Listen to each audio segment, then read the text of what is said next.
দেশ ছেড়ে পালালে নোয়াখালীর বেগমগঞ্জ উপজেলা চেয়ারম্যান মোহাম্মদ শাহেদ শাহরিয়ারের প্রভাব এখনও রয়েছে এলাকায়। চলছে তার নিজ ঠিকাদারি প্রতিষ্ঠানের কাজও। অভিযোগ রয়েছে আওয়ামী লীগের প্রভাব খাটিয়ে সাবেক এই উপজেলা চেয়ারম্যান গড়েছেন সম্পদের পাহাড়। মাহবুবুর রহমানের তথ্য ছবিতে আরও জানাচ্ছেন শেখ ফাহিম। নোয়াখালীর বেগমগঞ্জ উপজেলা পরিষদ চেয়ারম্যান মোহাম্মদ শাহেদ শাহরিয়ার স্বল্প সময়ে দলীয় প্রভাব বিস্তার করে তিনি গড়েছেন সম্পদের পাহাড়। জুলাই অভ্যুত্থান দমনে সরাসরি অংশ নেয়া এই আওয়ামী লীগ নেতা বর্তমানে সপরিবারে পলাতক রয়েছেন যুক্তরাষ্ট্রে।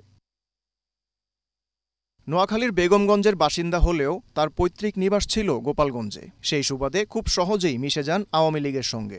২০২৪ সালে বাগিয়ে নেন উপজেলা চেয়ারম্যানের পদও। এরপর গাঁথুনী লিমিটেড নামে একটি প্রথম শ্রেণীর ঠিকাদারি প্রতিষ্ঠান গড়ে তোলেন।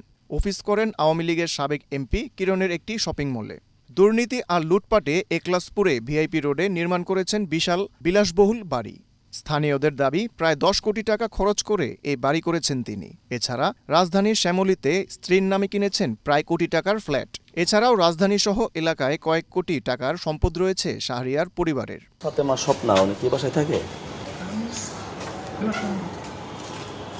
এ বাসায় থাকে? কয়তলা এটা করছে? লিফটের ৬ না? আওয়ামী লীগের পতনের বছর পেরিয়ে গেলেও প্রভাবশালী এই নেতার বিরুদ্ধে স্থানীয়রা আজও কথা বলার সাহস পান না।